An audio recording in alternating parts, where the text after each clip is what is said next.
ng ating punong bayan at nananatiling ama ng bayan ng Cuenca, Mayor Alex Magpantay.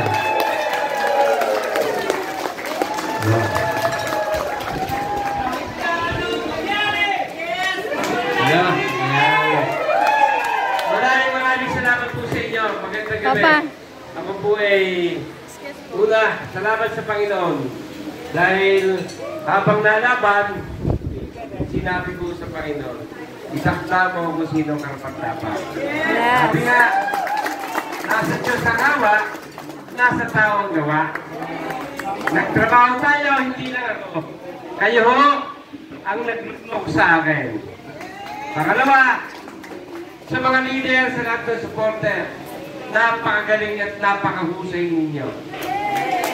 Pangatlo, siyempre po, sa mga individual, nanalangin, yung kusang punta, para ngayon lang huli nangyari. Sa bagay, madami naman ng butante. Almost 5,000 ang boto. Yun yung makikita ko lumampas. 2,000 mahigit. So, isang araw lang ang politika, pangako po sa inyo, ay mayroong pangako. Panata ko po sa bayan ng Cuenca. Ito pong panalong ito ay para sa inyo. Magtatrabaho po tayo. Pangalawa, huwag na natin aawain ng ating mga kapitbahay. Lalo higit sa lahat, yung ating mga kalaban. Tayo ang unang yayakap sa ating mga kalaban. At pag niyakap naman natin ang ating mga kalaban, huwag naman natin bibitawan ang ating mga kakampi. Tama na ako. Isa ka rin ako may nalulungkot din. Kasi hindi lang ako yung kapatid ko, Tato. 5 sa kasama ko ang natalo. Alam naman noon mga tao, yung mga kakampi ko, na ako'y nagtrabaho, kayo nagtrabaho. Sabi nga, nagtrabaho tayo, talagang itinalaga ng Panginoon, nandun sila.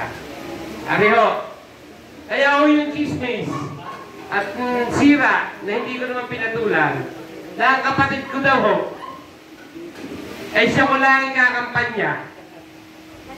At sila, sabi din ho nila, sigurado ang kapatid ko, ay pasisingle ko. Hindi ko pinatulan, masakit, pero natuwa ako sa uli. Para sa aking mga nagtitiwala, kung sarili ko lang ang lahi, ang aking pinapanalo, si Kanuho 1 and 2 pwede yung mangyari. Nakita niyo po, ang naging boto ko po ay kulang-kulang 10,000. Ang kanya po, wala pang 6,000.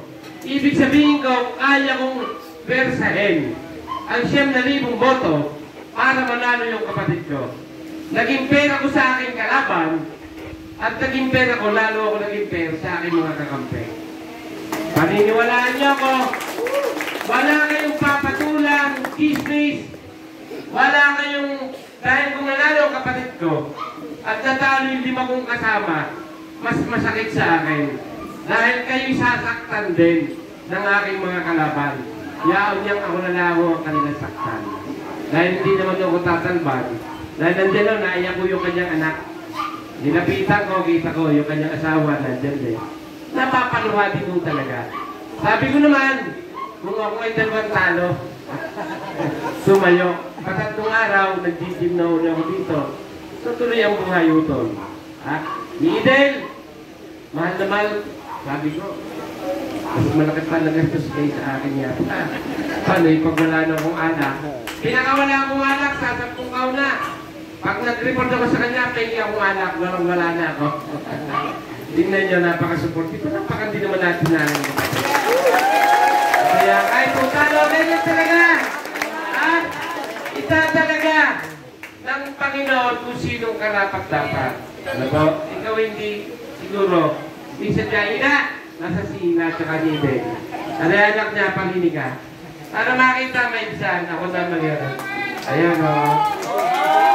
Nasa si Iden. Kasi kaya ako naman nung dito, Iden, panginig ka. Ano yung asawa na ang impact sa sinyo. Ayan. Isipin nyo yung kanyang naging score. Nung pinwersa ko lang pa sarili pang aming pamilya. Hindi ka po Kaya kong gawin 7,000 yung boto nito, pero hindi ko ginawa. Ano yung kaya mo, ano yung kakayanan mo, ibigay mo. Dahil ang panalo ay ang Diyos ang nagtalaga, hindi si Mayor Alex. Binat, kalukuso, ayan! So, magandang gabi uli sa inyo lahat. Tayo'y mag-iingat, tatandaan natin, ang politika ay isang araw lamang. Tatapusin natin ang politika. Mas masaya ho kung uupo na tayo nagkakaisa.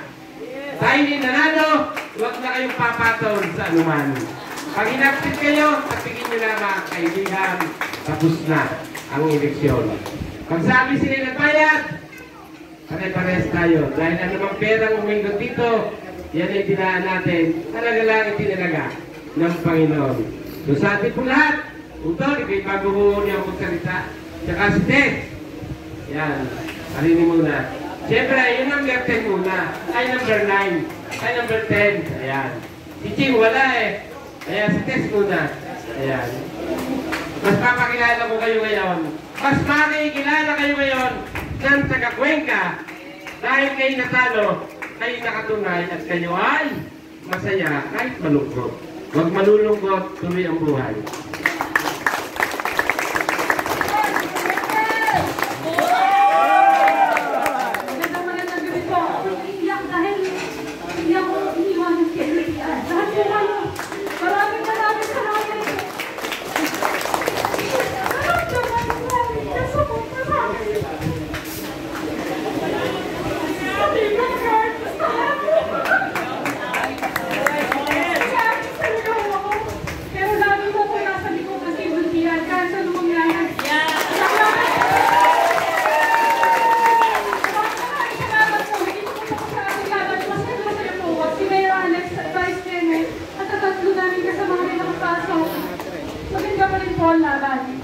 Nandito pa rin po ako kahit anong mangyari para sa lahat.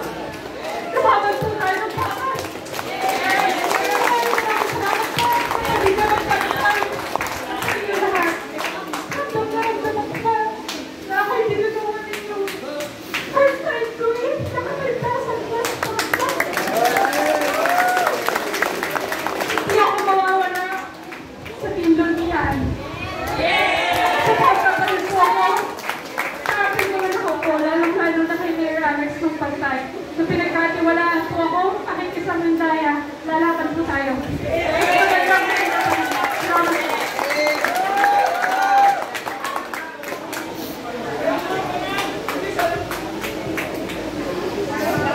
Ay, magandang gabi ho. Kanina ako nag-ikot na. Pasensya yung nalit ka nga ko yata ng pangangamay.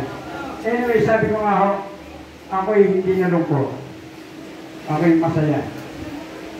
Dahil sa simula pa lang, ng laban ko, sabi ko nga hindi ko masukat na kaya na mapapunta ko dito.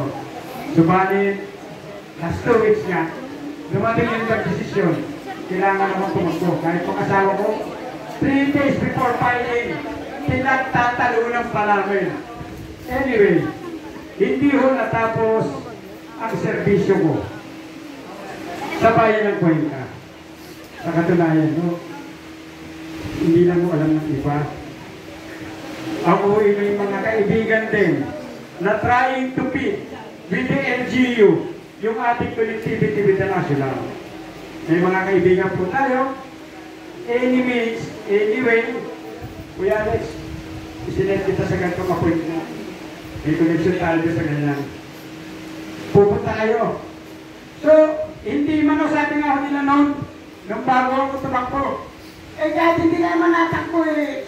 Kahit naman ikaw hindi nanunungkulan eh. May trabaho ka naman diya sa munisipyo eh. Sa totoo, pag ako almost weekly, during weekdays, dalawang araw, ako'y nandiyan sa munisipyo. Nagpipiro yung asawa ko, ano ganyan? Lahat ng laman ng istante, talaga mo na. Ha? Pag uwi ko, hinapin mo na ang pera. Pag lumas ko, malulungan ng asawa ko. Eh di, hindi niya gagawin na lang. Ang Diyos ay nakatungo. Na isang sentimo, hindi ko ginawang hanap buhay ang munisipyo. Natutuwa ko sa Panginoon. Kasi, na ibiyayang ibinibigay sa amin. Kung sa abot naman ang aming makakaya ng aming pamilya, isinishare namin sa ating mga kababayan. May gusto nga akong, sabi nga ng asawa ko ay gusto kong bilhin yun, hindi ko mabili. Pero ikaw, pag humingi na ang ating mga manghihingi, ibinibigay mo nangihingayan ka doon sa halagang gano'n, nabibigyan ako ng sapatos, gano'n ang presyo. Hindi ko mabili. Pero pag ang kababayan natin na nahingi sa iyo, hindi ka na nag-iisip, hindi na nagtatalong isip para ito yung magbigay hindi ako sa nanunong ba? Sabi ko nga, masaya ako. Especially yung kapatid ko na andito, na hanggang ngayon, nasa likod kami ng buong pamilya ay sumusuporta. Kuya Alex, sana po, huwag kayong magsasawa. At alam ko, maraming saludo ko sa kapatid ko. Niluloko ako. Pilipin sa amin ngayon, ano? Kaya mo po kaya ba pag ako may tatalo lang. Ano? Ano sabi? Hindi niya. Dito mo yun. Kaya mo may tatalo yung papagdarat Aking kapatid. Anyway, maraming salamat po sa lahat. Suporta sa Pilumpian. Alam niyo po, hindi po natatapos. Ako kahit ako natalo, hindi po natatapos. Ang suporta ko sa LGU. Para sa kagaganda ng bayan. Hindi ibig sabihin ako, hindi na magtatrabaho. Nandito pa rin ako. Any activities, nakasisyo ako sa ating especially during the Tinapay Festival. 2 years event. Niloloko po ako si Reggie. Bakit si Erwin Nuevo ay nabibigyan ng awan? Samantalang ako nagtatrabaho. Sorry po. Nakalabas ako. Sorry po. Anyway, maraming salamat po sa inyo. Mati po, magandang gabi sa lahat. Kaya para masakali mo ng iba, bakit doon nakakandidato ang kapatid ko? Ano yun tunay? Si Lucien Abulo talaga. Ay kinukuha ko. Pagkatapos nung aking mga napapalitan, kami naman din talaga magkaibigan yan. So kinukuha ko siya, hindi ko nasagot. Hanggang September 26, September 28, last year, kasi October 14 yung filing. So sabi niya, hindi ako makakasama. Gusto ko, ang puso ko'y nasa iyo, hindi ako makakasama.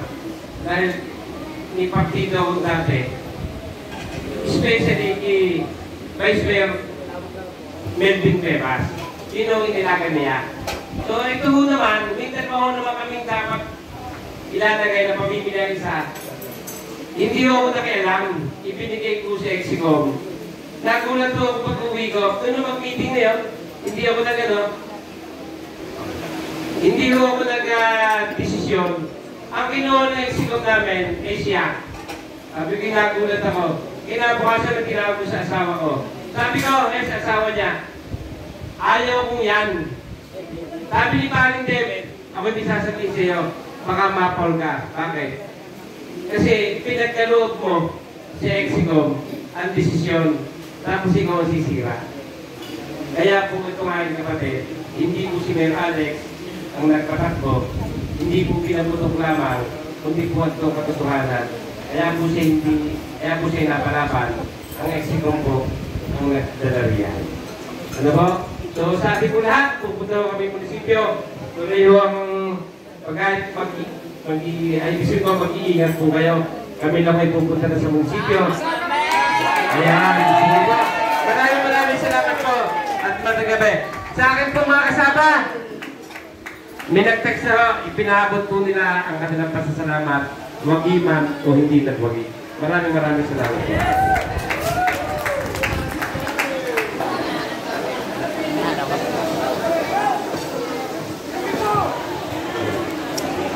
Congrats po, Mayor Alex. Ito ba, mainit?